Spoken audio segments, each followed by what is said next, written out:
जय भीम साथियों, उबैद मानवटकर बोल रहा हूँ और अम्बेडकर नामा खास मुलाकात में आप सभी का स्वागत है। और आज के खास मुलाकात में हमारे बीच में हमारे खास मेहमान हैं मैडम सिंथिया स्टीफन, जो कि आप बैंगलोर में रहती हैं।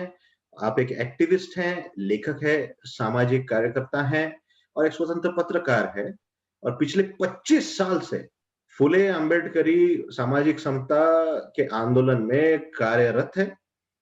अब तक 100 से ज़्यादा लेख लिख चुकी हैं। आप गूगल सर्च करके देखिए सिंथिया स्टीफन, आपको 100 से करीब तो लेख आपको मिल ही जाएँगे। ये लेख आपको महिलाओं के विषय में, ब्राह्मणवादी पितृसत्ता, जातिगत भेदभाव और अन्य ऐसे कई मुद्दे हैं, स्वास्थ्य संबंधी मुद्दे हैं।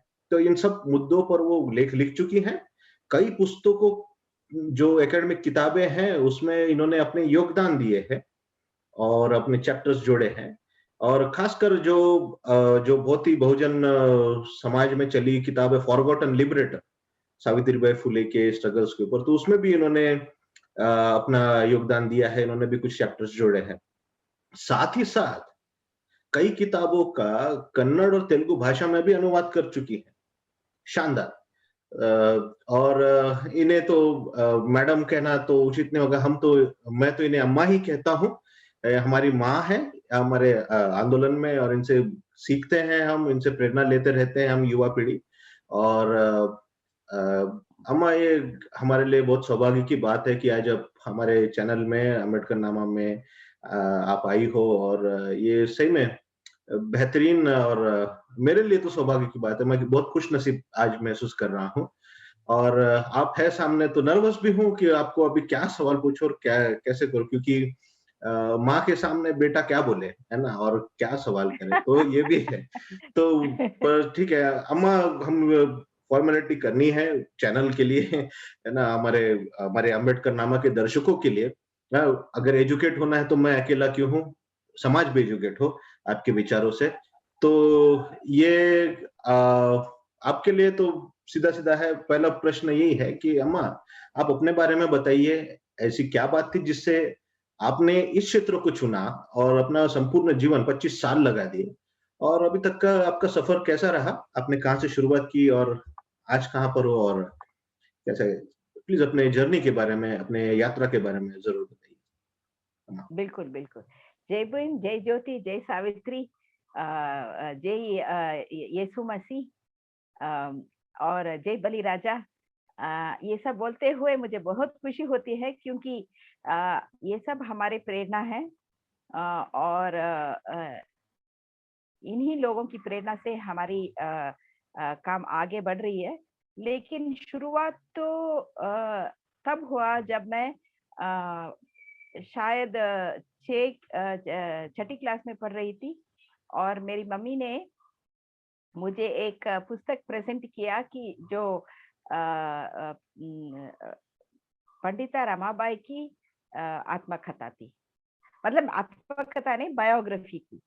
और उसमें एक्चुअली माय मदर, मेरी माँ ने इस पुस्तक मुझे ये इस वजह दिया था क्योंकि उनके जो टीचर थी स्कूल में, उनके फ्रेंड थी रमाबाई। और तो रमाबाई के बारे में उनके अपने टीचर से उन्होंने पता किया था। और जब वो पुस्तक मिला एक सेल में, जब मैं स्कूल में बेल्लारी में पढ़ रही थी, तो वो एक सेल था, उसमें पिकअप करके मुझे प्रेजेंट किया मेरे मम्मी ने। और तभी से मुझे मालूम था, शायद कहीं अंदर से बहुत ही प्रेरित हो गई मैं इनकी काम और इनके विचारों से। और शायद she is my true inspiration in my work, Pandit Ramabai. और उसमें ये अहम चीज है कि she had a multifarious legacy, मतलब उनकी मतलब वैविध्यमय काम था उनका। ट्रांसलेशन भी की थी इंडिपेंडेंट वाले, एक काफी इंस्टीट्यूशन बिल्डिंग किया उन्होंने, और बहुत ही बड़ा स्कॉलर थी। लेकिन उससे भी बढ़कर वो बहुत अहम चीज ये किया कि इतना बड़ा एक संस्था बनाए कि अब तक चल रही है 250 इयर्स लेटर। मतलब उनका उनका जो काम था इतना ग्राउंडेड था कि अभी भी चालू है। आई थिंक ऑल हमारे देश में पंडिता रमाबाई को ज्यादा लोग शायद नहीं जानते, बजाय स्कॉलर्स ऑफ विमेन स्टडीज के। और इस साइलेंसिंग और इनविजिबिलिटाइजेशन, उनको अनदेखी करना, वो एक साजिश है। और ऐसे साजिश के खिलाफ मैं काम करना चाहती हूँ, और ये भी मेरा एक बहुत अहम चीज है। इसीलिए मैंने, और देखिए, सावित्रीबाई फुले की पुस्तक के बारे में तो आपने बताई, लेकिन मालूम है आपको कि वो पहला जनरल वाली पुस्तक थी जो अंग्रेजी में आई, मराठी में और शायद ही हिंदी में होगा, लेकिन अंग्रेजी में एक एनसीईआरटी बुक थी। और बाद में मेरी ये जो जनरल पब्लिक रीडिंग के लिए मेरा ये हमारा जो वो प्रोजेक्ट था, बुक फॉरगॉटन लिबरेटर, उसका। सो इट्स ऐसा हमारा एक समाज है जहाँ पर लोगों की हीरोज और हीरोइंस जो है, हीरो जो है, उनको अनदेखी किया जाता है। और एक आइडियोलॉजिकल हेजेमनी है, मतलब जिसके खिलाफ मैं लड़ना चाहती हूँ। लेकिन actually I didn't start like this. मेरा छोटी सी जब लड़की थी तो मैं बहुत अच्छी पढ़ती थी। मतलब एलोक्यूशन का गिफ्ट था, लिखने वाली गिफ्ट था, और लेकिन पढ़ाई भी अच्छी कीर्ति करती थी। और मेरी 18 के साल में मैंने एक्चुअली एक नहीं दो बार 1920 उस टाइम में मैंने एक नहीं दो बार मेडिकल में एक्चुअली शामिल होने वाली थी, लेकिन सीट नहीं मिली। और वो ही एक बड़ा सा कहानी है क्यों नहीं मिली। लेकिन बाद में पता चला कि प्रभु ने एक्चुअली मेरे ऊपर एक बड़ा अम, अ, मेरे मेरे कंधे पे रखने वाले थे। और शायद यही वजह था कि वो काम मुझे डॉक्टरी नहीं करना था, मुझे समाज के बारे में मतलब संशोधन करना, लिखना, और लोगों को प्रेरित करना मेरे राइटिंग से। शायद यही मेरी जिंदगी का मकसद था, और ऐसा हुआ। तो मैंने डिग्री केमिस्ट्री में तो किया, लेकिन तभी मैंने तय कर लिया कि मैं साइंस फील्ड में नहीं रहूंगी, क्योंकि मेडिकल में तो मेरा डिसअपॉइंटमेंट हो गया था। और साइंस फील्ड में भी मुझे लगा कि कितना भी जो तुम रिसर्च कर लो, तुम्हारे सीनियर्स ही तुम्हारे सारे श्रम के लाभ उठाएंगे, और तुझे नहीं मिलेगा। क्योंकि मेरे मेरे कजिन्स और आंटी अंकल सब जो उस फील्ड में थे, मुझे लग रहा था ऐसा। तो मैंने सोचा चलो हम लिखने में के काम में लग जाएंगे। और Indian institute of mass communication में एक अजीब तरीके से मैं शामिल हो गई। और 80s में मैंने वहाँ से पीजी डिप्लोमा इन जर्नलिज्म की। और जर्नलिज्म के फील्ड में मेरी शुरुआत हुई, और एडिटिंग भी किया मैंने। एक बहुत वेल नोन पब्लिशर है, स्टर्लिंग पब्लिशर्स, वहाँ पर भी थोड़ी दिन काम किया।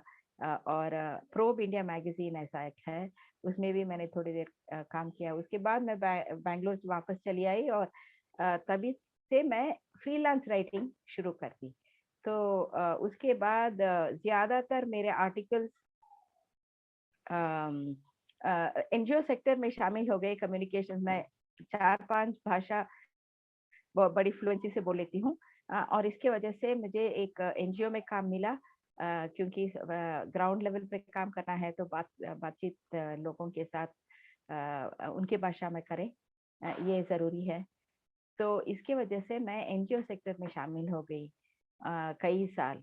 और वहाँ बहुत कुछ सीखा समाज में, क्योंकि मैंने पली बड़ी एक छोटी सी गांव या तालुक सिटी में, टाउन में। और लेकिन मैं ग्लोबल सिटीजन भी थी, बिकॉज मैं बहुत ज्यादा मीडिया कंज्यूम करती थी। 2-3 रेडियो स्टेशन फॉलो करती, करंट न्यूज पे 2-3 न्यूज़पेपर मंगवाते थे मेरे डैडी। और मैगजीन्स भी घर में आते थे। तो मैं up to date on current affairs. फिर भी मैंने आईएएस वगैरह पढ़ना नहीं चाहा। मुझे कुछ प्रैक्टिकली करना था जिंदगी में, जिनके साथ जिन मतलब ऐसा काम करना था जो लोगों के जिंदगी से जुड़े, ऐसा एक इंटरेस्ट था। इसी की वजह से मेरा जो संशोधन था भी वो भी पीपल ओरिएंटेड रिसर्च है और राइटिंग भी। और उसके बाद मैंने 95 में UN world conference of women हुआ था बीजिंग में, उसमें शामिल थी एक नेशनल लेवल ऑर्गेनाइजर के एक्टिविटीज में और कम्युनिकेशंस एक्सपर्ट के तौर पे। तो वहां से मेरा इंटरनेशनल एक्सपोजर शुरू हुई और विमेन्स इश्यूज और children's issues, human rights issues, इसके बारे में मैं ज्यादा काम करने लगी। उसके बिल्कुल ठीक थोड़ी साल बाद आप सबको मालूम है एक बड़ा सा कॉन्फ्रेंस हुआ था डर्बन में, डर्बन कॉन्फ्रेंस 2000। उस टाइम में पूछ रहे थे लोग कि तुम क्यों नहीं गई, डर्बन क्यों नहीं गई, तुम तो बीजिंग गई थी, डर्बन क्यों नहीं गई। और एक अजीब सच है कि मुझे अजीब लग रहा था कि क्यों मुझे पूछ रहे हैं कि तुम डर्बन क्यों नहीं गई, तुझे ले जाना चाहिए था इन लोगों को, ऐसा ऐसा पूछ रहे थे लोग। क्यों पूछ रहे थे मुझे नहीं मालूम था, लेकिन बाद में पता चला कि मुझे लोग दलित के आइडेंटिटी दिए हुए थे, लेकिन मुझे नहीं मालूम था कि मेरे आइडेंटिटी में दलित भी शामिल है। ये सच है। This is very very, I want to say very openly. I had got married, I had 2 children, I was working internationally, but I hadn't realized that there was Dalitness in my life. और उसके बारे में जब मैं पूछताछ करने लगी और एक बहुत ही बड़ा काम मिलने वाला था मुझे, उसमें मैं बहुत अच्छा इंटरव्यू भी किया था, लेकिन जब देखा कि बाद में देखा कि सबसे एक जूनियर लड़की जिसको बहुत कम एक्सपीरियंस था उसको मिल गया था। वो ब्राह्मण लड़की थी, मैंने सोचा उसके वजह से हुआ होगा, लेकिन बाद में पता चला कि ये लोग कहते हैं ये काम में दलित वाली चीज नहीं आ सकती, इस संस्था में दलित वाली चीज कुछ है नहीं। मैंने सोचा ये बात मुझे क्यों बोल रहे हैं, तब मुझे पता चलने लगा कहीं लोग मुझे जान रहे हैं कि मेरे अंदर दलितनेस है। पहले मैंने सोचा हो सकता है कि सारे जैसे सबने सोचा था कि मैं दलित हूँ, लेकिन बाद में पता चला कि हाँ, हमारे 4 ग्रैंड पेरेंट्स में 2 दलित है, 2 नॉन दलित हैं। तो एक मम्मी के पापा दलित नहीं थे और पापा के मम्मी दलित नहीं थे, बाकी 2 ग्रैंड पेरेंट्स दलित थे। तो ये सब पता चलने के बाद ही मेरे मन में एक दिमाग की बत्ती जल गई, मान लो कि only then I began to understand what is the mindset of people. मतलब द एडवांटेज इज दिस, इसका एक एडवांटेज ये है कि मैं दलित कॉन्शियसनेस मेरा एक मैच्योर करियर पाथ होने के बाद, एक रेपुटेशन खुद का होने के बाद आता है। तो there's a huge difference in the way you develop. So अगर ऐसा एक खुद का एक्सपीरियंस नहीं है, suppose you grow up with the understanding of being a Dalit, you already begin, you have a different mindset. यहाँ पर तो एक प्रिविलेज वाली बैकग्राउंड से मुझे लगता था कि मैं हूँ, लेकिन कहीं ना कहीं सिस्टम मुझे बहुत ही डिस्क्रिमिनेट किया था और मुझे पता नहीं चला कि ये कास्टिज्म की वजह से हो रहा है। तो तब मैं पूछने लगी, कहने लगी कि अगर हम जैसे लोग जिनको इंग्लिश मतलब लाइक ऑलमोस्ट मदर टंग की तरह बोल लेते हैं, best institutions in the country इसमें हमने पढ़े और बहुत ही इंटेलिजेंट लोग हैं, हमें ही ऐसा इन लोगों ने मतलब इतना अनदेखी करेंगे, डिस्क्रिमिनेट करेंगे, तो जिनके पास ये सब डिसएडवांटेजेस है और मतलब एडवांटेजेस नहीं है, तो कितना ये so I proudly accept the identity of being a Dalit, because it is a matter of pride कि हमारे लोग ग्राउंड के लोग हैं, श्रमिक है और बहुत कष्टजीवी है, और इससे भी हम इंटेलेक्चुअली मतलब we can give leadership. This is our beauty, that we may be people of the ground, but in 3 generations we have reached international standards. That is how this caste system has neglected and taken away our talent and strength and intellectual capacity. So it is my energy, मेरा पूरा ऊर्जा इसमें लगाती हूँ कि जो भी intellectual capacity है, जो भी हमारा ऑर्गेनाइजेशन कैपेसिटी है, जो भी हमारा रिसर्च कैपेसिटी है, इसको नॉलेज बिल्डिंग में लगा दें, और अच्छा लैंग्वेज, जैसे स्कॉलरशिप में भी जो पद इस्तेमाल करते हैं वो बहुत अहम चीज है.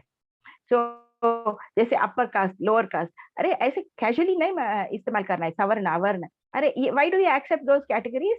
हमें खुद कैटेगराइज करना है. So this is the kind of work I do. I try to subvert वो ये जो एडिफिस है, the knowledge edifice, the privilege edifice, इसको अंदर से सबवर्ट करना है. ये मेरा जिंदगी का मकसद है. वाह वाह वाह वाह वाह! अम्मा, आपने तो बहुत सारे चीजों पे हथौड़ा मार दिया है ना, अभी सवर्ण अवर्ण और ये सब चीजें तो आइडेंटिटी एज अ दलित, और अभी सवाल बहुत उठेंगे, और चाहता हूँ हमारे श्रोतागण सवाल उठाएं और इस पर चर्चा भी हो, कि आइडेंटिटी का मामला है और जाति का मामला है, तो इस पर जरूर चर्चा हो. लेकिन हम अभी पंडित रमाबाई के बारे में जब आपने बताया है कि पंडित रमाबाई आपकी इंस्पिरेशनल फिगर रही है, तो कभी भविष्य में हम पंडित रमाबाई पर भी एक सीरीज जरूर चलाएंगे, क्योंकि पंडित रमाबाई के बारे में अभी तक बहुजन समाज, खास करके उत्तर भारत का बहुजन समाज अभी भी उतना जानता नहीं है. और बिल्कुल.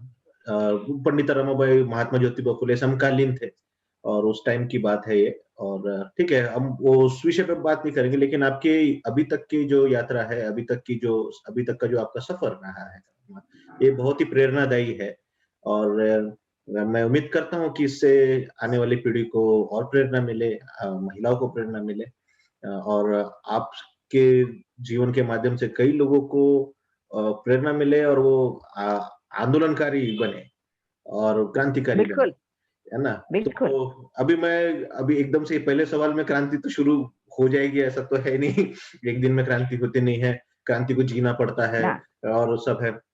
तो अभी मैं दूसरे प्रश्न पे आता हूँ. अम्मा, अ, अ, पितृसत्ता, ब्राह्मणिकल पैट्रियार्की और नारीवाद, ये 2 चीजें खासकर आजकल बहुत ही टॉपिक बड़ा चल रहा है, ज्वलंत मुद्दा है. ब्राह्मणिकल पैट्रियार्की, फेमिनिज्म और ये सब चीजें हैं. तो ये सब क्या है अम्मा, जरा हमें बताइए, क्योंकि हम भी पुरुष हैं, हम भी सुधरना चाहते हैं, है ना? और ऐसा नहीं कि हर पुरुष खराब होते हैं. महात्मा ज्योतिबा फुले और बाबा साहेब जैसे पुरुष भी हुए इस दुनिया में, जिन्होंने महिला उत्थान के लिए और महिला सम्मान के लिए जिन्होंने बहुत लड़ाइयाँ लड़ी और क्रांतियाँ की और बिल्कुल. सड़कों राइट. पे आंदोलन किए. तो ब्राह्मणिकल पैट्रियार्की और फेमिनिज्म, ब्राह्मणिकल पितृसत्ता और नारीवाद, इस पर जरा थोड़ा-सा आप विस्तार से थोड़ा-सा हम पे रोशनी डालिए. ठीक है. तो जैसे मैंने कहा था कि 1995 में हमने नारी आंदोलन से जुड़ गए बहुत अहम मतलब काम पे, और पूरी देश की जो महिलाएं थी, autonomous women's groups, NGOs, movements, उन उनमें मोबिलाइज करते हुए हम उनको एकजुट करके हम बीजिंग ले गए थे. भारत के सबसे मतलब उस कॉन्फ्रेंस में भारत के नारी ही बहुत सबसे बड़ी कंटिजेंट थी. तकरीबन 200 लोग थे.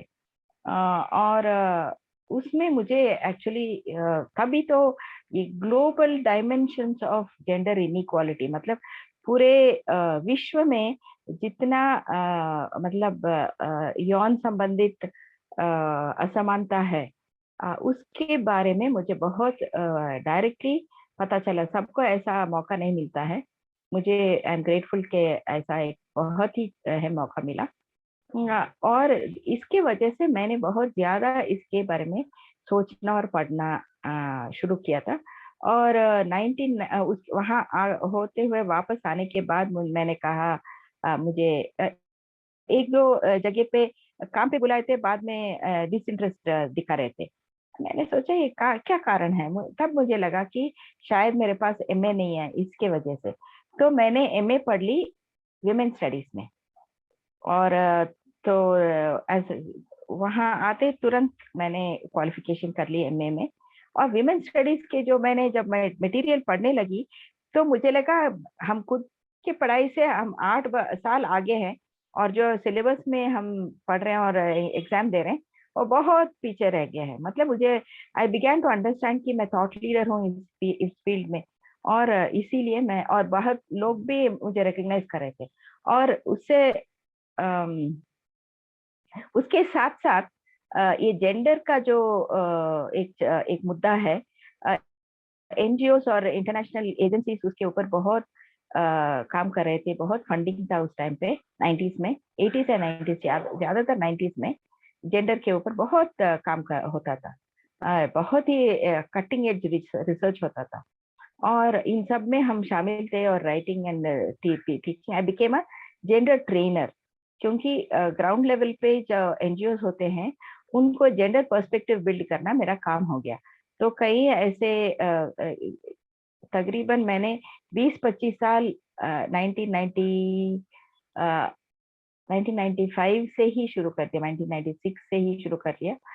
और टिल टुडे जेंडर में तो मेरा मेरा ट्रेनिंग का तो जवाब नहीं। I know there are many many trainers who very very well established trainers, लेकिन मेरा खुद का ये जो मैंने एक टेक्निक बनाया साउथ एशिया मॉडल, उसमें कास्ट का एनालिसिस होता है। बाकी के जेंडर ट्रेनिंग्स में वो या तो बहुत सेल्फ पे काम करते हैं, मतलब इंडिविजुअल सेल्फ पे काम करते हैं, या सोसाइटी को एनालाइज करते हैं विदाउट द कास्ट लेंस। जितना मैं इन डेप्थ कर सकती हूँ कोई नहीं कर सकता, ये मैं बहुत स्ट्रांगली बोल सकती हूँ। एक और बात है कि मैंने श्रीलता बाटलीवाला नाम से एक बहुत ही इम्पोर्टेंट आइडियोलॉग है फेमिनिस्ट मूवमेंट में इंडिया में, उनसे प्रेरित होके मैंने ये साउथ एशिया मॉडल बनाई। उन्होंने एक ट्रेनिंग कर रहे थे और उसमें से वो जो मटेरियल है उसको मैं डेवलप करते हुए, इस्तेमाल करते हुए एक स्पेशल टेक्निक मैंने इसमें, और उसको बोलते हैं इंडक्टिव ट्रेनिंग। जो ग्रुप है उस ग्रुप के अंदर जो भी नॉलेज है, स्ट्रेंथ है, उससे ही हम नॉलेज निकालेंगे, बाहर से नॉलेज नहीं लेंगे। जो इंडिविजुअल 10 लोग हों, 20 लोग हों, उनके उसके बारे में जो इंटरैक्टिव करते हैं, तो इसके लिए इंडक्टिव बोलते हैं। So that is a very very difficult technique to implement, but the most effective.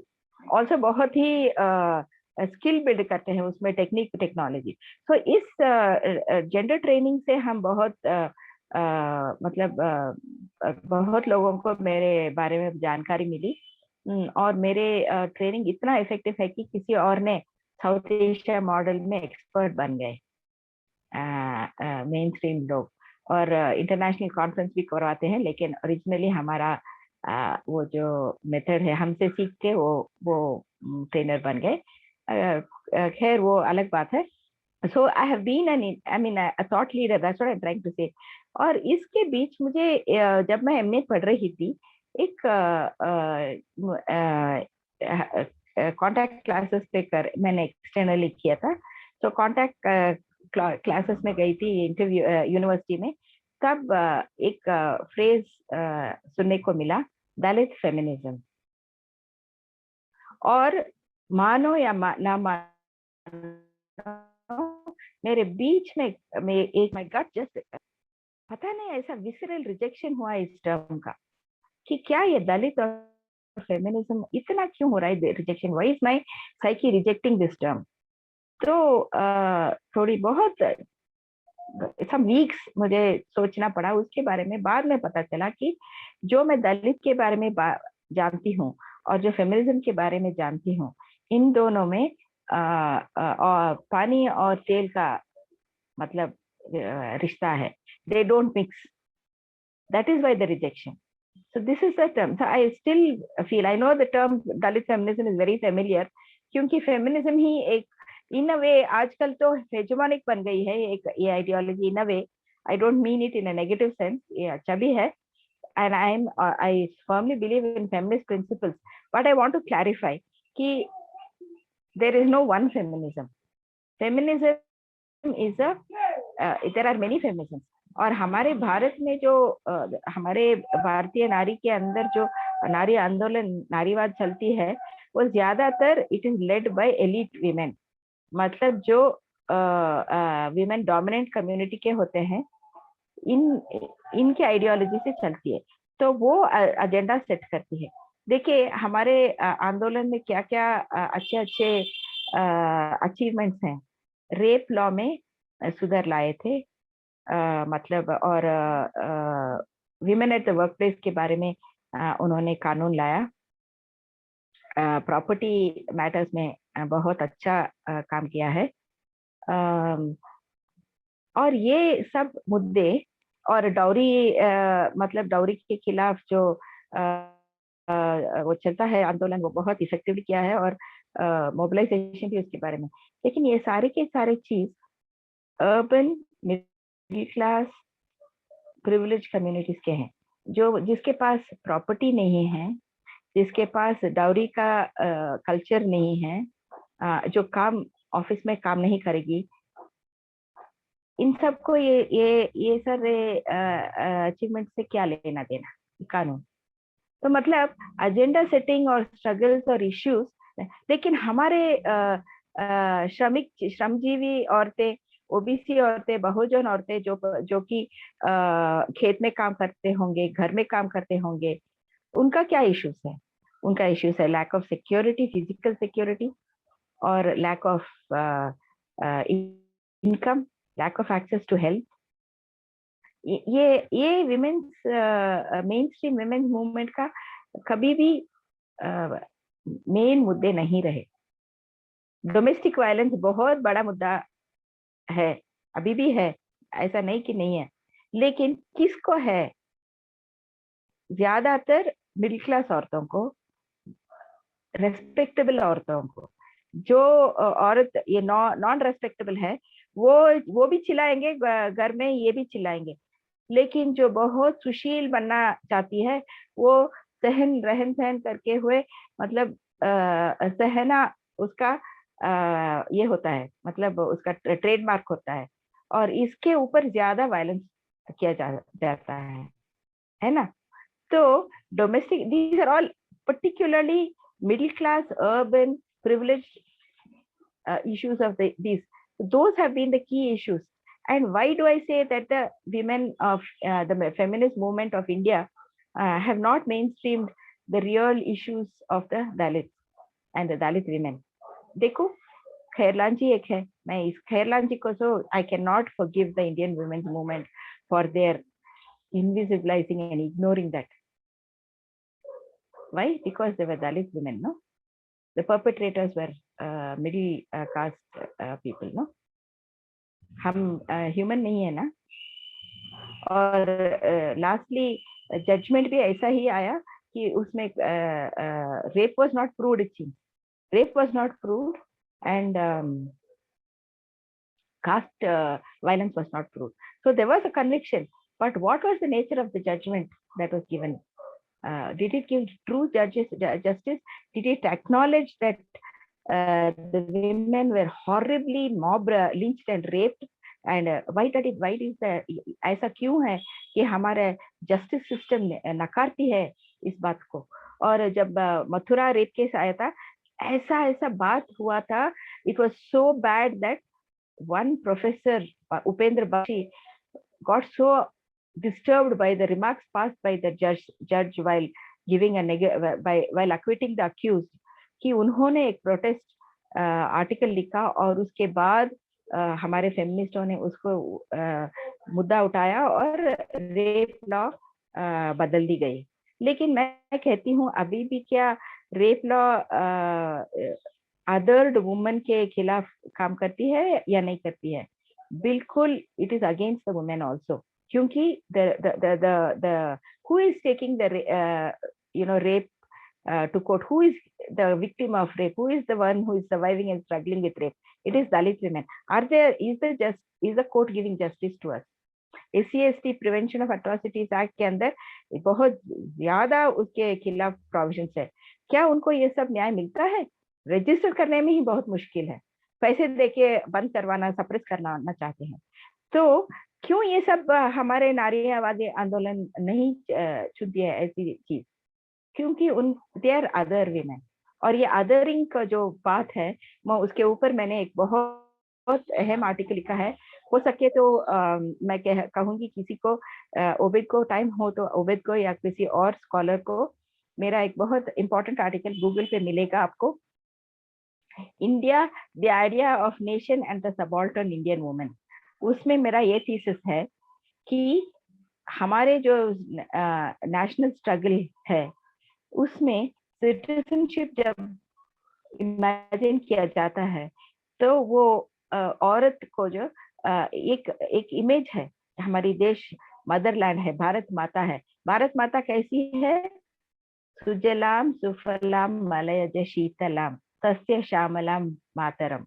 मतलब एक रिचुअली प्योर सुमंगली औरत। और हमारी ओबीसी और दलित औरत गंदी कपड़े पहने हुए, कहीं न कहीं कोने में रहते हुए, उनको अच्छे कपड़े नहीं है पहनने के लिए, खाना नहीं है। क्या ये सुमंगली मतलब वो सुजलाम सुफलाम हो सकते हैं क्या ये लोग? ये समृद्धि जो इमेज ऑफ समृद्धि कहीं इनके पास मिलता है? तो मतलब ये इमेज जो है, ये जिसके पास जो समृद्ध महसूस करते हैं उनका इमेजिनेशन है। हमारे औरत तो इसके खिलाफ है, इसके बाहर है भाई। ये मनुस्मृति वाली एक इमेजरी है, और ये मनुस्मृति वाली इमेजरी औरत को मतलब बाहर करती है। So this othering of the system, othering of by the system of Dalit women and Bahujan women is very real. So इसी अभी मैंने इलस्ट्रेशन दिया जस्टिस के बारे में। और आप देखो वेजेस के बारे में। मैं कर्नाटक से आती हूँ और मैं एक बहुत अहम मतलब वाइल्ड फायर वाली चीज है जो देवदासी सिस्टम है, अभी भी जारी है भाई। उस एरिया में डेली वेजेस जब काम करने जाएंगे तो उनको, जब मैं काम कर रही थी डायरेक्ट फील्ड में, 2 किलो जवार मिलता था। कितना? 2 किलो जवार एक पूरा दिन काम करने का। और उस जवार का क्या वैल्यू था उस टाइम में? 24 rupees, 25 rupees. 1 kg 12 rupees, 15 rupees का था।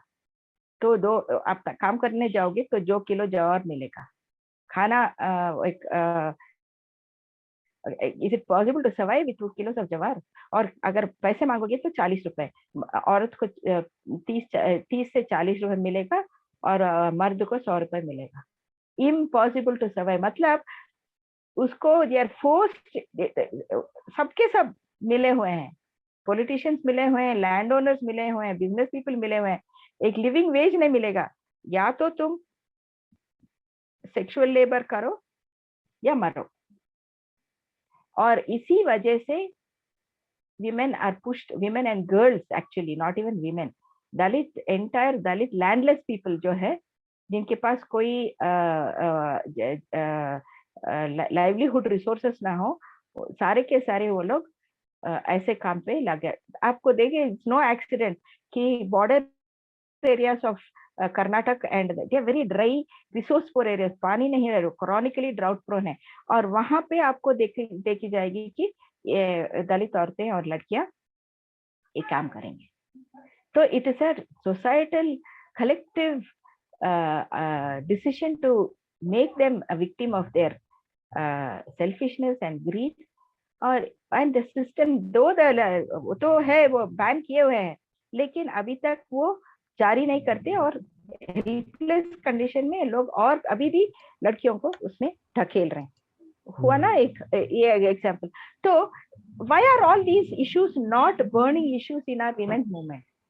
This is the reason I say feminism in India has failed the mass of women in India. We need to have our own intersectional approach to it. और मैंने propose किया है उस article में कि वुमनिज्म वाली एक पद मैंने पहले से ही कहा था कि वेरी इंपॉर्टेंट कि फेमिनिज्म जैसे स्त्रीवाद बोलेंगे, नारीवाद बोलेंगे, मतलब स्त्री इज ऑलरेडी एक एलिटिस्ट टर्म, एक सांस्कृतिक अंडरस्टैंडिंग. वो स्त्री जो है, इवन नारी ऑल्सो इज अ सांस्कृतिक टर्म. महिला बोलेंगे वो भी है. तो use a term which the common people use and use a word, make that their consciousness. तो इसीलिए मैंने कहा ऐसे ऑटोमेटिकली मैंने कहा एक हिस्ट्री है. ये हिस्ट्री ये है कि ब्लैक विमेन जब सिविल राइट्स मूवमेंट में यूएस में काम कर रहे थे, जब साउथ अफ्रीका में एंटी अपार्थाइड की स्ट्रगल के अंदर काम कर रहे थे, तो वहां पर मीडिया जब मीटिंग्स होते थे सबके सब एक साथ जुट होकर के ही ऑर्गेनाइज करते थे. लेकिन when the media were going to have a press conference, they will tell the women to move out. Then the men in the movement also will make the women distribute papers, make photocopies और coffee बनाना, सर्व करना, मतलब gender related task ही करवाते थे. जो तो even though they are sitting at the table and making the plans in public, they are not acknowledged. So they started. We are also theologically trained. We are also heading churches. We are also women's. I mean, we are community leaders. क्यों हमारी contribution अनदेखी किया जा रहा है? They come up with the black feminist, black theology, because men also have a black theology. So they say black womanist theology में आते हैं, and it is all linked to the struggle for liberation. And it is not so much a religious struggle as much as a struggle for space and visibility. और women को हरगिज invisibilise किया जा रहा था उस टाइम पे civil rights movement के स्ट्रगल में, और that is in that context. तो बाद में एलिस वॉकर ने उसको अच्छा डिफाइन किया, एक डेफिनेशन दिया, एक पद दिया, womanism. Black womanism came from the term of black theology or black womanist theology, and that became a secular term and is now very popular among the blacks. Latin America may be similarly. There is a thinker and she also happened to be a theologically trained woman, and उन्होंने देखा कि elitist feminista है और मुहेरिस्ता, मतलब she came up with this term मुहेर का मतलब woman, महिला जैसे हम कहेंगे हमारे भाषा में. The word for that in Spanish Latin America is mujer. So she comes, so feminista elite लोग है और मुहेरिस्ता जो वर्किंग क्लास वुमेन है, उनका स्ट्रगल है. तो उनका क्या इश्यूज है? Mobility, transport, low wages, no health care, no child care, in ऐसे इश्यूज पे वो काम करते हैं. तो इसी प्रेरणा से मैंने कहा हमारे देश में, हमारे इंटरसेक्शनल फेमिनिज्म में जो दलित बहुजन औरतों की जो स्ट्रगल होती है उसको हम कहेंगे वुमनिज्म. और मैंने पहले कहा था दलित वुमनिज्म, लेकिन मैं उसको, दलित तो बहुत लिमिटिंग टर्म है, ब्रॉड टर्म नहीं है, इंक्लूसिव टर्म नहीं है, एक्सक्लूसिव टर्म है एक तरीके से. तो इसलिए मैंने कहा सबाल्टर्न भी कंटेस्टेड टर्म. आजकल मैं इस्तेमाल करती हूँ मार्जिनलाइज्ड इंडियन वुमनिज्म. तो ये है मेरा सबसे अहम contribution to the theorizing of women struggles, not only of women struggles but of common people struggles. बस ये कहना चाहूंगी. तो मतलब ब्राह्मणिकल पैट्रियार्की इज रियल, पितृसत्ता है, तो इसको कोई डिनाई नहीं कर सकता कि कोई पितृसत्ता नहीं है. बिल्कुल नहीं, वो है, लेकिन वो जो ब्राह्मणिकल पैट्रियार्की, वो में ये अजीब मतलब अहम चीज है कि वो एलिटिस्ट अप्रोच, वो ब्राह्मणिकल अप्रोच आपको फेमिनिज्म में भी मिलेगा. वही तो मैं कह रही हूँ. That is my point I am trying to make. हाँ, तो देखा ना, अभी देखा, मुझे अभी अपने एनलाइटन किया कि देखो क्या बात है. तो वो ऐसा लगेगा कि आपको बस सुनते जाओ, बस मैं क्या मेरे पास शब्द नहीं है। और सच में हम पुरुषों को बदलने की ज़रूरत है। मुझे आपके जब मैं अभी आपकी बातें सुन रहा था, तब मेरा मुझे खुद याद आया कि मैं बुल्ढाना में था और महाराष्ट्र में, और मैं ताराबाई शिंदे जो फर्स्ट फेमिनिस्ट राइटर हुई है हमारे या इंडिया की, मॉडर्न इंडिया की, तो ताराबाई शिंदे पर मैं थोड़ा-सा एक रिसर्च कर रहा था, और फुले की जीवन महात्मा फुले के साथ में उन्होंने काम किया है। तो मैं बुल्ढाना में गया, तो मैं बुल्ढाना में बस में ट्रैवल कर रहा था, उनके गाँव जा रहा था, तो सिटी से। तो वो बस में मैंने देखा कि सभी महिलाएँ बैठी थी, गाँव हम्म की तरफ, और मैं अकेला एक पुरुष बैठा था उस बस के अंदर, और ड्राइवर एक पुरुष था और कंडक्टर पुरुष था, बाकी सब महिलाएँ थी। तो मैं जिस सीट पे बैठा था, मेरे बाजू की महिला ने, वो आंटी जी थी, उन्होंने मुझे बोला कि बेटा उठ जा, हमारे मर्द आ रहे हैं और बैठने के लिए यहाँ पर। तो हम्म मैं उठ गया और बोला ठीक है, कोई बुजुर्ग कह रहा है, तो मैं उठ गया, मैं खड़ा हो गया। हम तो बाद में मैंने देखा कि उस सीट पर महिला ही बैठी, अ, और पूरी बस महिलाओं से, और मैं खड़े-खड़े मैं सब चुपचाप रहा, मैं क्या बोलूँ अभी? और जब वो मेरा जो डेस्टिनेशन आया, तो उनका सबका डेस्टिनेशन एक ही था, वो ताराबाई गाँव के। तो मैंने उनको पूछा, वो आंटी जी को, बोला आंटी जी, मतलब क्षमा चाहूँगा, लेकिन बोला आपने कहा कि आपके आपके पुरुष आ रहे हैं यहाँ पर बैठने के लिए, जो सीट खाली है। लेकिन मैंने देखा कि सब जगह महिला ही महिला है, तो बोला ये क्या है? उन्होंने मुझे कहा, बेटा तू ताराबाई के गाँव में है, यहाँ पुरुष और महिला भेद नहीं है। तो ये इन्फ्लुएंस आज भी ताराबाई शिंदे के लेगेसी का, की बोले यहाँ पे सब, मतलब मराठी में जो बात हुई कि आमचे माणसं येतायत, ये हमारे हमारे मानव आ रहे हैं यहाँ पे बैठने के लिए।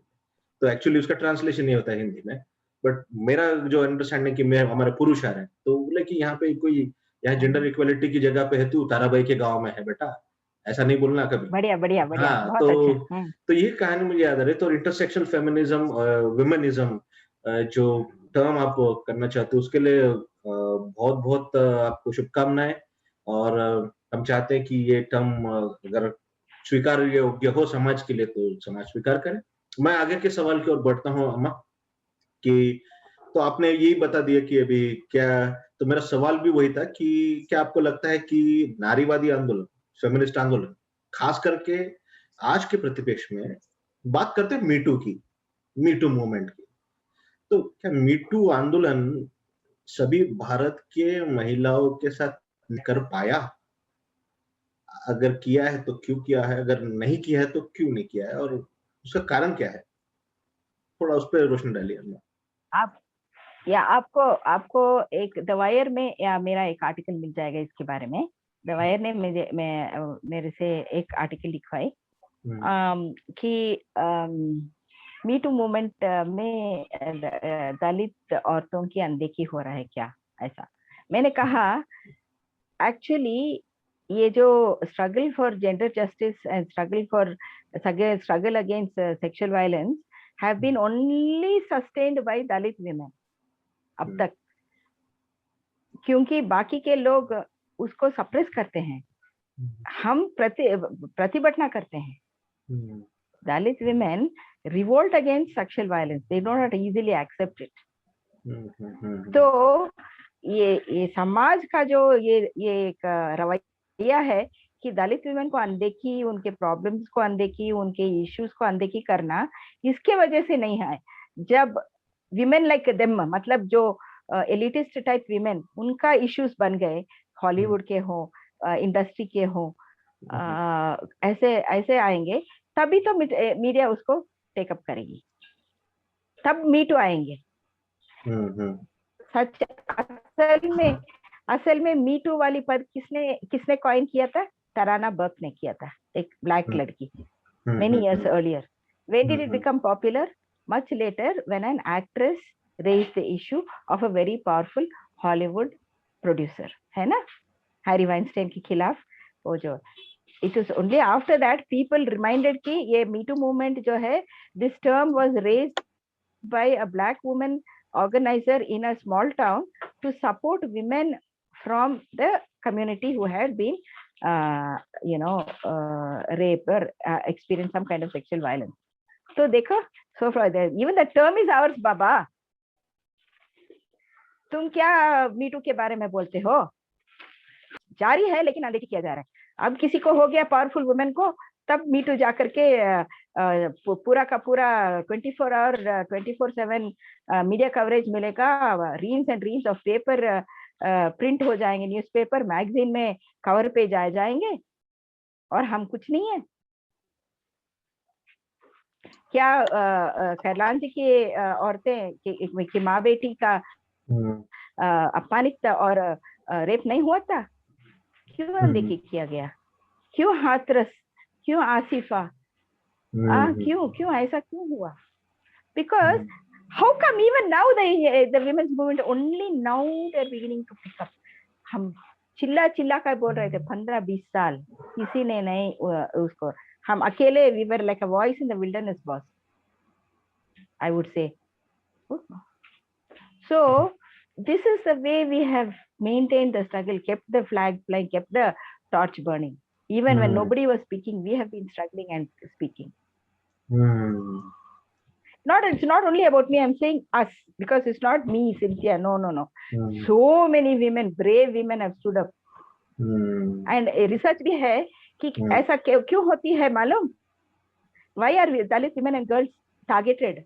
When the community mobilizes कि अपने हक के बारे में जब वो आंदोलन शुरू कर देते हैं, तभी जैसे आपको पता होगा 2014 में शायद एक लाइन दिसंबर में a huge number of rapes of young girls happened of secondary school, जो कॉलेज जाती थी पंजाब में, हरियाणा में। क्यों? क्योंकि वहां के मामलत लैंड के बारे में, शामलत लैंड के बारे में एक उन्होंने स्ट्रगल शुरू किया था, और दलितों ने उस लैंड को अपने कब्जे में लेना शुरू कर दिया। तो the reaction of the landed people was कि उनको जो पब्लिक रिसोर्स जब तब तक उसके हाथ में था, वो अब तो ये लोग लीगली अपने हाथ में ले रहे हैं। तो उसके काउंटर में there were a series of rapes, at least 15 to 18 rapes of young girls. कहाँ पर? पब्लिक। वो लोग सेकेंडरी स्कूल में थे, पढ़ाई करने जा रहे थे, तो बस में जाते थे ना, उस टाइम में उसको पकड़ लेते थे, या तो खेत में काम कर रहे थे उस टाइम में। So there is a close link. Even in Madurai there is an organization called Evidence, जो वायलेंस, दलित वायलेंस के बारे में इट कलेक्ट्स एविडेंस, उसका नाम ही एविडेंस एनजीओ। और उनका एक बहुत अहम स्टडी है कि Dalit women's murders and rapes के देखी जाएगी तो 100% of those instances of violence are because of land struggle. तो लैंडलेसनेस, रिसोर्सलेसनेस एक बहुत बड़ा मुद्दा है, और मनुस्मृति के टाइम से अभी तक रिसोर्स हमें मतलब वंचित किया जा रहा है ताकि हमारा हक ना हो, और उसके ऊपर और उसके वजह से हमारे औरत टारगेट हो जब वो खेत में जाएंगे काम पे। तो so you see the entire complicity of the entire social, political, economic, religious structure in this whole process, judicial, administrative। जब ये सारे रेप्स हुए थे तो हमारे national level like women's organization, Dalit women's organization, they were fighting, and the Dalit, you know what the DC says? He tells the father he lost his 17-year-old daughter in a very very gruesome rape। तो उसके पिताजी, hey, DC बोलते हैं, हे तुम्हारा compensation 3 lakh मिल गया ना, अब foot यहाँ से, क्यों आ रहे हो? This is the way the organization, जैसे कॉम्पेंसेशन दे दिया तो हो गया काम। Is it delivery of justice? This is the way. तो इसलिए तो मैं कहती हूँ दिस ऐसा नहीं चलेगा, आगे जाके ऐसा बिल्कुल नहीं चलेगा। वी नीड प्रॉपर सपोर्टेड, सिर्फ दलितों का स्ट्रगल नहीं है ये, एक सिटीजन का स्ट्रगल है। Everyone has to come into this injustice। एक एनवायरमेंटल इशू है क्या, सिर्फ फिशर फोक का या आदिवासी का इशू है क्या, कि पूरा देश का इशू है? इसी तरीके से जब एक मार्जिनलाइज कम्युनिटी के लड़कियां, छोटी छोटी लड़कियां अगर टारगेट होती है और पूरे के पूरे एस्टैब्लिशमेंट उसके खिलाफ करते हैं, तो हम्म, कौन उसको साथ देगा? हम्म, हम्म, क्यों खुद का। और अभी भी बोलते हैं अगर कोई औरत का वायलेंस है तो सिर्फ औरत ब्लैक प्लाकार्ड पहन के, काले कपड़े पहन के खड़े हो जाते हैं, क्यों? और पुरुष का नहीं, पुरुष का औरत से कोई रिश्ता संबंध नहीं है क्या? हमें ये बोला जाता है तुम बेटी हो, तुम माँ हो, ये हो। किसके माँ और बेटी है? सिर्फ औरतों की बेटी है और माँ है क्या? पुरुष नहीं है इसमें? पुरुष क्या कर रहे हो? तुम हमें अम्मा कहा ना, तो तुम कुछ नहीं, कुछ करोगे मेरे खिलाफ अगर कुछ हो गया? तुम्हारा फर्ज नहीं बनता? तुम मुझे दीदी बोलेगा, अम्मा बोलेगा, किसी और को आंटी बोलेगा, और मैं कुछ नहीं हूँ तुम्हारे लिए? हम्म, तो मैं पूछती हूँ ये युवा पीढ़ी पर्टिकुलरली या लड़कों से कि क्या ऐसे ही तुम भी उसका उस वायलेंस के साथ दोगे? अब तक तो ब्राह्मणिकल पेट्रियार्की की वजह से ऐसा सब कुछ होता रहा। अब मैं चैलेंज देती हूँ युवा पीढ़ी पर्टिकुलरली मेल्स को कि इस मैस्कुलिनिटी को आप नकारो और एक इक्वालिटी की तरफ आगे बढ़ो, और औरत को अपने समानता दो और सम्मान से देखना सीखो, वरना तो हम्म, सब लोग डूब जाएंगे, हम्म, एक साथ डूब जाएंगे। हम्म, याद है जब रिजर्वेशन डिबेट हो रहा था 80s में दिल्ली में, तो एक बैकवर्ड क्लास लीडर ने कहा था कि पूरे के पूरे परकटी औरतें आकर पार्लियामेंट में खड़ी हो जाएंगी, और but language was wrong, but the idea was not wrong. The idea was that only elite women will come into parliament. Our women's voice will be suppressed. That is not wrong. That is correct. We support that. ये reservation with in reservation होनी चाहिए. और even though the speaker of the maker of that statement did use the wrong kind of language, the idea is not wrong. और एक पीढ़ी आ गई 80s से अब तक 30 साल हो चुके, और अब मैं कहती हूँ नई पीढ़ी जो है, they have to walk towards equality. They have to walk towards justice. And without it is your mother, your sister, your aunt, your grandmother. Oh, they are not away from you. How can you say as if that we are women are reserved? अलग देना है, ये जाति है क्या हम लोग? हमारे खून तुम्हारे रग में नहीं दौड़ रहे हैं? So I demand that younger generation have to take a proper stance towards gender justice. And I must add that after 30 years of being in gender, मैंने 30 years ago के मेल्स को भी ट्रेनिंग किया है और आज के मेल्स को भी ट्रेनिंग किया है. मैं कहती हूँ, बहुत स्ट्रांगली कहती हूँ कि सचमुच पॉजिटिव चेंजेस हैं, और हमारे youngsters accept girls because they are in their classes, they are their classmates, they are their friends, they have seen so many achievers and leaders who accept करते हैं. Younger generation are more accepting of women as equals. More of them have to come. जो छोटे छोटे गांव में रहते हैं, जिनके बहुत ज्यादा जेंडर सेपरेट किए जाते हैं, औरत आगे नहीं आएगी, घूंघट निकालेगी, ऐसे सोसाइटीज में शायद अभी भी वो गैप ज्यादा है. लेकिन एज एंड व्हेन अर्बनाइजेशन थोड़ा ढीला होता है, cultural practices, surely I think there is positive social change. That is why I am hopeful, and that is why I am confidently asking our younger generation to look to the future, not look to the past. पीछे मत देखो, आगे बढ़ो, कंधे से कंधे मिला के आगे बढ़ो, ये कहूंगी मैं. क्या बात है, क्या बात है. बहुत बहुत धन्यवाद आपको हमें चैलेंज करने के लिए. मेरा अगला सवाल ही वही था, और मैं भी 2 सवाल पूछूंगा, लेकिन मैं 2 को 1 में ही करना चाहता हूँ, और ये कंक्लूडिंग सवाल रहेगा आपसे. बिल्कुल. मैं कई देर से आपको परेशान कर रहा हूँ, और आपसे वो कुछ और मैं सोच रहा हूँ कि कुछ और निकालूं वहां से, कि आने दो, तो ताकि हमारे श्रोतागण भी, हमारे जो दर्शकगण हैं, उनको भी कुछ सीखने मिले. तो मैं एक आखिरी और कंक्लूडिंग सवाल करना चाहूंगा. क्या आपको लगता है आज की तारीख में कि बहुजन महिलाओं का, या बहुजन वुमन का, वुमनिज्म का एक अलग ऐसा बड़ा आंदोलन खड़ा होने की ज़रूरत है और आज की युवा पीढ़ी को आप क्या संदेश देना चाहेगी इस डायलॉग के माध्यम से, इस इंटरव्यू के माध्यम से? इसमें मैं दो अंश में मतलब I want to divide in two parts. पहला ये कि जो औरत है उसका सोशल स्टेटस का बहुत अहम मतलब क्वालिटी ये है कि उसके ऊपर जेंडर रोल थोपा जाता है। जो माँ अच्छा, सो माँ का तो पूरी मतलब बलिदान का स्वरूप है।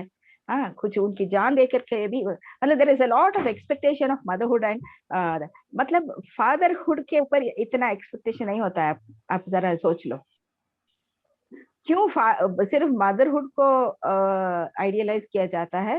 फादरहुड को तो सिर्फ पावर के बारे में जानते हैं, लेकिन रिलेशनशिप तो वीमेन के ऊपर जाता है। सेम वे पूरा का पूरा घर का जिम्मेदारी मतलब पर्सनल और बहुत हेवी वर्क जो है, रिस्पॉन्सिबिलिटी जो है, और तो इवन छोटी छोटी लड़कियों के ऊपर थोपा जाता है। तो आप देखेंगे कि गांव में छोटी एक जब मैं गांव में बढ़ रही थी, एक इतनी सी छोटी लड़की, बहुत छोटी लड़की और इतनी दुबली पतली, या सो ये जो बहुत ज्यादा उसके ऊपर बोझ डालने की वजह से खुद के बारे में सोचने के लिए भी औरत को टाइम नहीं होता है। और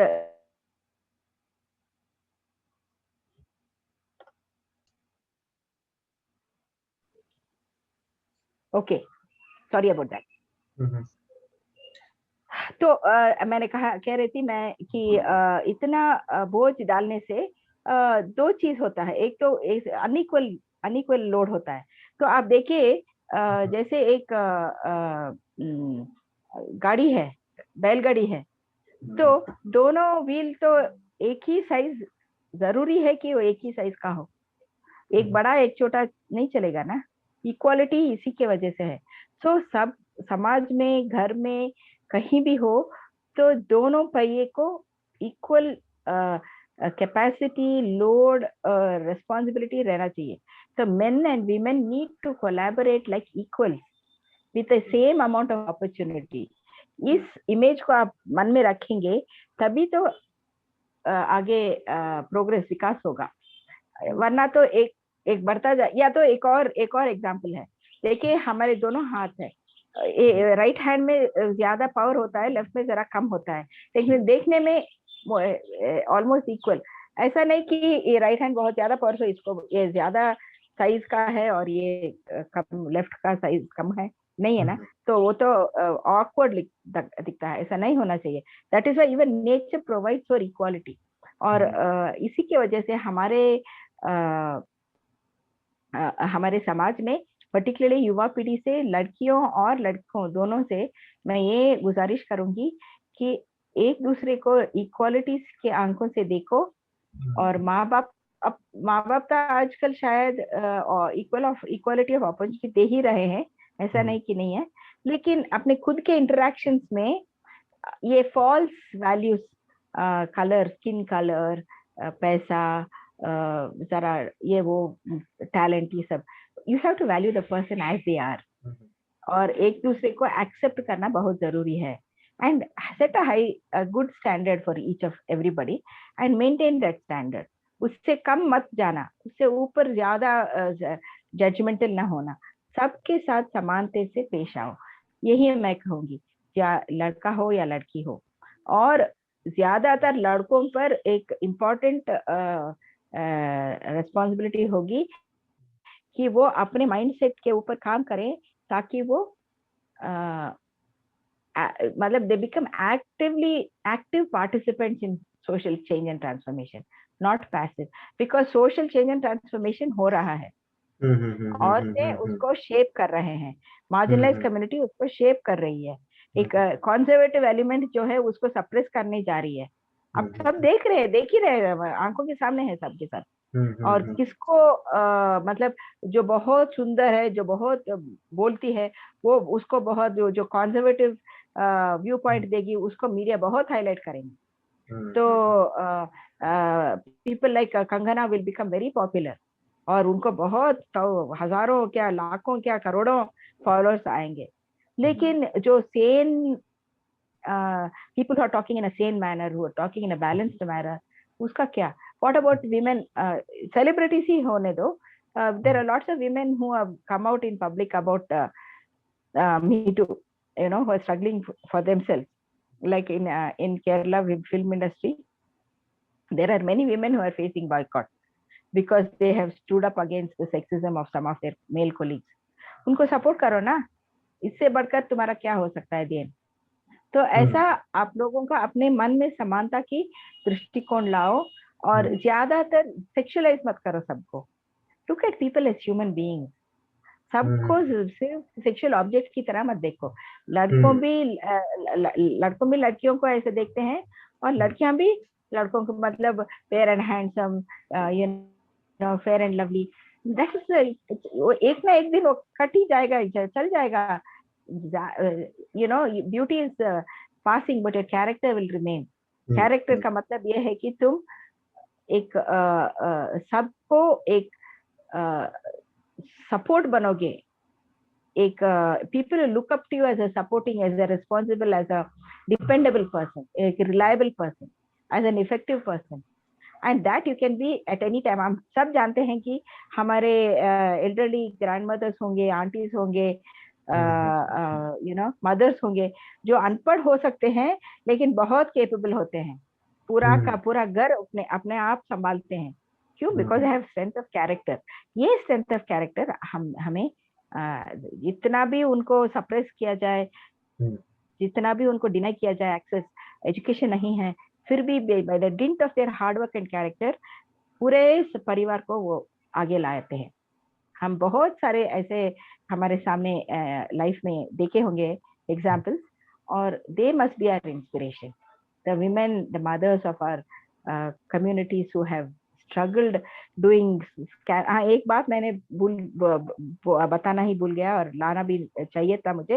आई would like to bring that now, कि मैनुअल स्कैवेंजिंग की वाली वो जो प्रैक्टिस है हमारे देश में, बहुत ही दुखद परिस्थिति है कि अभी भी 97% of the human resources involved in that sector are from Dalit community, or women from the Dalit community.